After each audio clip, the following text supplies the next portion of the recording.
Welcome to 7-Minute Torah, an exploration of the weekly Torah portion with me, Rabbi Micah Satz. If you enjoy this podcast, please feel free to subscribe or comment or share it with a friend. Our guest today is Rabbi Michael Satz. We'll be talking about Behar-Bechukotai, which is the double portion that brings an end to Leviticus. And among other things, this parsha talks about the sabbatical year, that every 7 years you're supposed to let the land lie fallow without planting or reaping anything. And by extension, there's something called the Jubilee year every 50 years. Not only does the land lie fallow, but all debts are forgiven, land is returned to its original owners. It's like a big do-over for the entire society.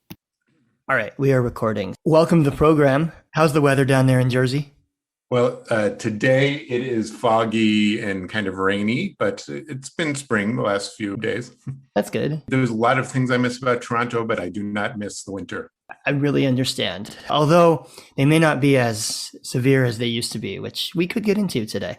So for our listeners, we're going to have the opportunity to get to know Rabbi Satz a little better after we talk about the Parsha, so stick around. We'll have some Q&A. But for now, I'll just say that you are the rabbi of Temple B'nai Or in Morristown, New Jersey. And we were rabbinical school classmates and colleagues in Toronto, and we'll have lots to talk about. So we're completing the book of Leviticus, and it ends on kind of a surprising note. While the rest of Leviticus was talking about sacrifice and priestly stuff, now we're talking about land rights, about the sabbatical year and the Jubilee. So what do you think is going on here? Why is this here? Well, I see it as like the centerpiece of the Torah. I mean, if you open the Torah, it's almost right in the middle. In Leviticus, the words of God are kind of helping the Israelites dream of what their perfected society will be. And I see chapter 25, which talks about the sabbatical and the Jubilee and redistributing the land and setting slaves free. It's the economic vision, the social vision, the ethical vision. And I think it all boils down to there's a verse that basically says God owns the land and you guys are just the tenants. And so it also gives a vision of humility. Ultimately, we're not in control. I don't want to say it's against materialism. It's saying materialism has its place. You can acquire land, you can have your farm, you should prosper. Mm-hmm. But then we need to reset that every once in a while so you know the proper order of how the world should be. So is this about the land? Is it about God's power? As you say, there's this message that it's not yours. Or is it about gratitude? Are we training ourselves? Yes. I think all of the above. I think it's about, it goes back to creation. In 6 days, God created, and on the seventh day, God rested. Mm-hmm. So there is the value of work, but work is not the ultimate value. The rest is the perfection. And the rest in the 7th year and then in the 50th year is not having to have possessions or material things. It's only relying on the relationship with God, which that's what faith is. And of course, the language of sabbatical year comes from the word Shabbat. Right. So we practice that every week. And then presumably, nobody knows if it actually happened, but presumably our ancestors practice it then every 7 years. So I guess every 7 years, every 7 days, every 7 years, every 7 sets of 7 years, you're practicing giving up control. You're practicing not controlling the world around you, not planting, not reaping. On Shabbat, on a weekly basis, not building, not controlling electricity. So you're kind of practicing letting the world be what it is and living in the world as it exists. Right. As it exists with a non-dominating relationship. Like, I don't know much about agriculture, but you have to dominate. You change the land. You order the land, but then on the 7th year, you stop and you live in harmony with the land. I have this theory that this is somehow about the conflict between food production and the hunter-gatherer lifestyle. Oh, for sure. Yeah. I mean, like Cain and Abel, that's about that, right? One's the shepherd, one's the farmer, right? The bad guy's the farmer. Who are the big heroes? Abraham was the shepherd, Jacob was a shepherd, King David was the shepherd, right? So like the shepherd is the one who is not manipulating the land. It's just, they're more of a hunter-gatherer. So it's more like Abraham the wanderer and the wandering in the desert than being settled. Like every 7 years, you have to become unsettled a bit. Right. Every 7 years, you revert to what humans were before we tamed agriculture, before we sort of tamed the land. Yeah. We revert to living in the land as God made it, or you might say as it exists in nature. And don't get me wrong, I'm not like all for paleo and things like that. I'm sure hunter-gatherers had very hard lives too, just like ancient farmers. But it goes back to about control, right? Who's actually in control, and recognizing that we as humans only have the illusion of control 6 days a week, and then on the seventh day we realize we don't have control, and you can still have a joyous existence. That's such a powerful idea, that we have to give up control in order to live in harmony with the world. Yeah, in real relationships. So like on Shabbat, I mean, love is a huge part of Shabbat. There are Jews who read, Shir HaShirim every Friday night, the Song of Songs. L'cha Dodi is a love poem. And love and relationship is about giving up control too, right? You have to give up a bit of your ego to be in relationship with another. Yeah, it's true. And you have to enter into the relationship as a partner. So the sabbatical year then is us entering into relationship with the land as a partner rather than as a manager. Right. And that ultimately leads to your relationship with God too. The people in the land of Israel were, they had to rely on rain. And it doesn't rain a lot in Israel. While in Egypt and in Babylonia, they relied on these great rivers, and they had canals and all this stuff. They had enough water, right? So the Israelites were always relying. That's why you see, especially like in Deuteronomy, about the way you act has to do with your relationship with God, has to do with how much food you have because of rain. It's all tied back to love, to giving up control and relying on relationship. And I'm assuming it was a scary prospect because people were often on the verge of starving, because it was not easy to make it a go as a farmer. And that's why it's built back into the chapter about giving up debts, about freeing slaves, about all of these things, because everybody lives a precarious existence. You might now be someone who's accumulated a lot of land and is therefore very rich and comfortable, but you might not be if it doesn't rain this year, right? Right. And I don't know if we modern humans can fully appreciate the precariousness of pre-modern life. Noah Yuval Harari writes about this in Sapiens, in one of his books, where he essentially says most humans in pre-modern times succumbed to famine and war and disease. And that even though there's plenty of those things in the world today, it just doesn't even compare percentage-wise to how people lived and how people died. Or at least less in the West, right? Right. So good. So let's talk about disease. I'm sorry, you're the host, but let's go ahead and talk about disease. It's this year. Are we going to have a reset? And I think that's what a lot of people are looking around thinking. We need to reset our relationship with the planet. And disease is certainly a part of that picture, but so is climate change. So are the oceans rising. So is agriculture. You were talking about Toronto winters. I'm pretty sure Toronto winters are not as severe as they used to be. In fact, everybody who grew up in Toronto tells me this is nothing compared to how it used to be.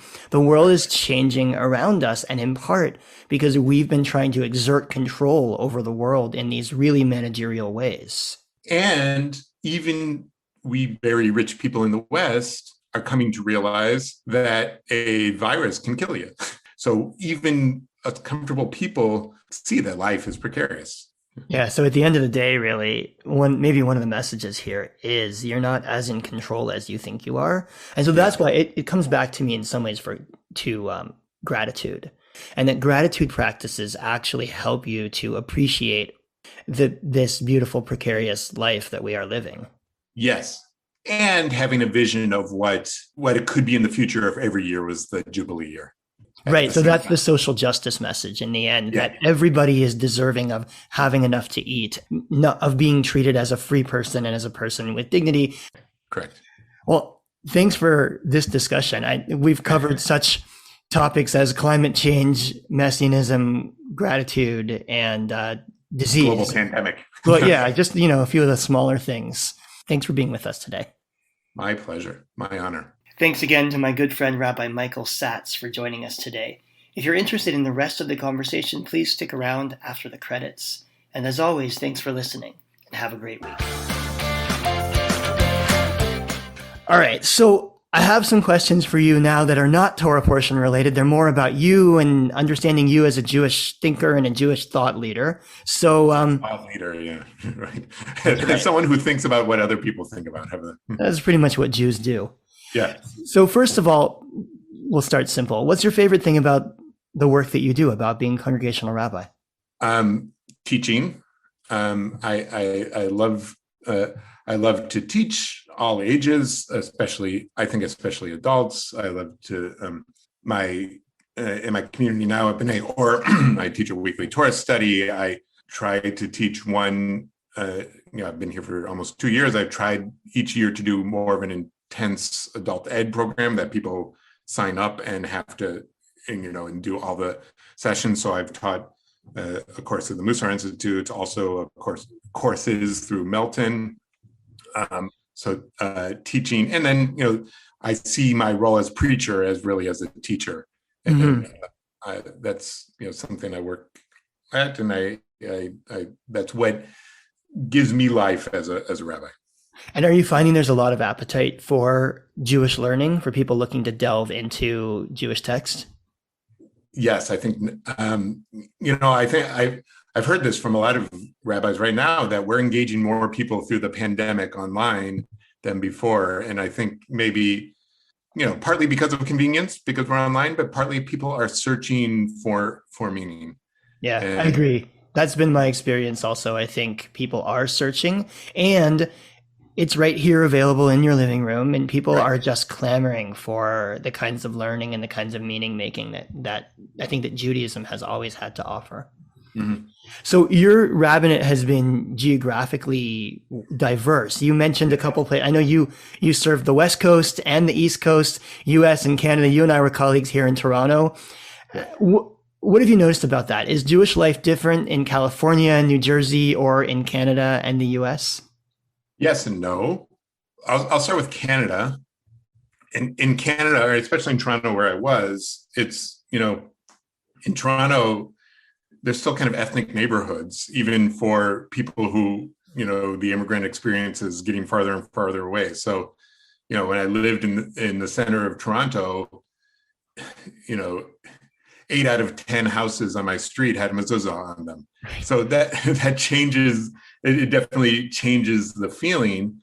And, in Canada, people say, and I think it's true, that there's a lot more engagement with Israel, and people go on more trips to Israel, and therefore, and maybe have not fluency, but more familiarity with Hebrew. So that changes the feeling a lot. A lot more people go to day school at my large Reform congregation that I worked at Holy Blossom. Around half of our kids went to day school. So that changes the feeling of a community. Yeah, that's different from almost any American Jewish community. Yes, yeah. When I was in San Diego, it was very different, because San Diego is, we were the oldest congregation in San Diego, so we had families that went way back in San Diego history, but most of our people aren't from San Diego, if you will, right? So that was a big experience for me. I grew up in St. Louis, the 4th generation St. Louisan, and all of my family was around, and it was in San Diego, it was much more people who became involved in the synagogue, I found, were searching for Jewish family a lot of the time, because their parents lived in Detroit, or their parents lived in, the older generations lived out east or wherever, Chicago, or, and so in California, that really changed the feeling of the synagogue, that the synagogue really, Judaism became even more synagogue centric there, because we were helping people create ties more so than family, right? Yeah, I had a similar experience in Charlotte, North Carolina, which is also a transplant community largely. And so I grew up in New Orleans, and as you know, now I live in Toronto. In Charlotte, I found that most people who were members of my congregation were not from Charlotte, which meant, Yeah. like you're saying, they really were looking for the synagogue to be a family. When I moved to Toronto, I discovered that all of a sudden people have multi-generational Friday night dinners with Yeah. grandparents and great-grandparents and grandchildren. And so the synagogue serves different purposes. It serves an Yes. equally important purpose, but it's not your family exactly in the same way. Although I have found in my small congregation, it is more of a family. But I think people have their family nearby. So the synagogue, they're looking to the synagogue for different things. Yeah. And then here in Morristown, New Jersey, Morristown's I've been learning so much more about how, I mean, it's a very interesting place. It's like a small town, even though, we're 30 miles from New York, but we're not really like a New York suburb, right? Everything's New York centric once you get in New Jersey, or, from New Jersey to Connecticut, everything's New York centric. But it's really a small town with its own identity. It was a town that was pivotal in the Revolutionary War, and people are very proud of that. So some people here in Morristown, or the towns around here, have been here many generations, but some people, kind of moved west as they moved away from New York, or even Newark, right? A lot of Jewish families were from Newark 2 generations ago, but.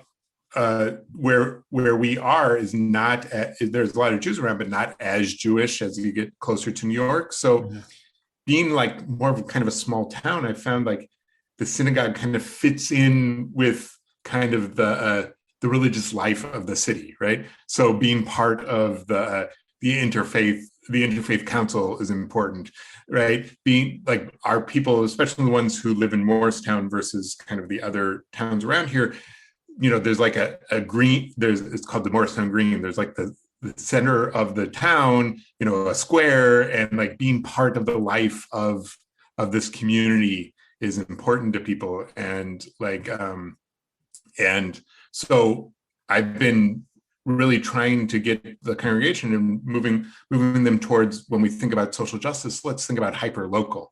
And we're doing community organizing here in Morristown, working with the local churches and nonprofits.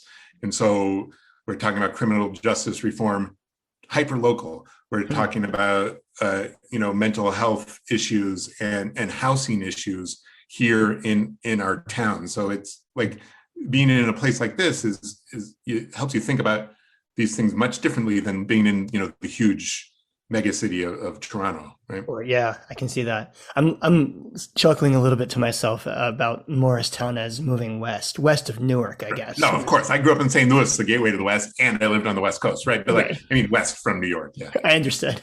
Yeah. Okay, a couple questions about you. Is there one Jewish ritual that you find particularly meaningful? It's kind of, I may blow Reform Jews' mind, but I wrapping tefillin in the morning. Oh, really? How come?